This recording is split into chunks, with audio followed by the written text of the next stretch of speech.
personal memorable times for me was the Robusta coffee one that I mentioned was a breakout. Trading gold to the long side when we had a setup within a setup that gave us a very tight risk reward. There was a 1:42 I think we got on that, extremely high. It was a long-term trade. And it took 11 months to make its $1,300 target, but it was very exciting. And there were lots of smaller setups on the way that allowed it trade within trade. So I enjoyed the gold bull period.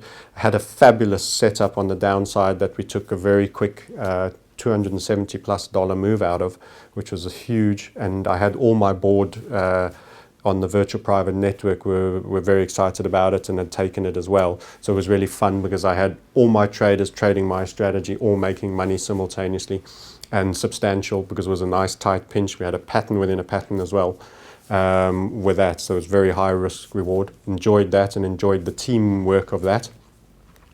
Certainly the Euro Swiss franc was very pleasurable because I'd actually switched off and forgotten actually almost that I had the order in. So you do all your work, you place the order and you forget and you go away. It's often the best way, and you came back and found suddenly there's a trade actually on and it's in profit substantially. I was even a bit nervous because I always feel you have to watch a trade once it's on, even though I've got to stop and to take profit in. The watching does nothing. The money's made in the sitting. And I've been on holiday all along, not even knowing I was in the trade, which is part of the safety of having your entire trade expression expressed at the outset and planned.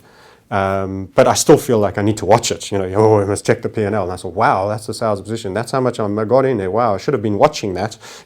Well, it doesn't do anything. But it was a very nice surprise. It's almost like a Christmas present. And that's what trading can do for you once you master it and you're on the right side of the markets. So that was very, very memorable. Calling a 75% decimation market cap in a stock, I was proud of doing that. That was at a time where I was feeling a bit oil bullish. That changed.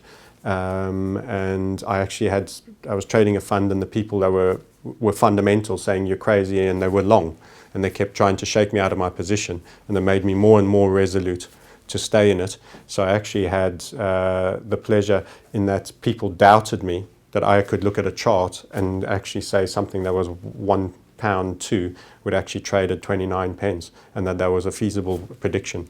So that was very satisfying from a point. It wasn't hugely rewarding, and it was worth a few thousand, but it wasn't, from a call point of view, it was outrageous in appearance for someone who's technically company ignorant to look at directly in your eye and say on a board, your market cap's going to be 1/4 of what it is within a year.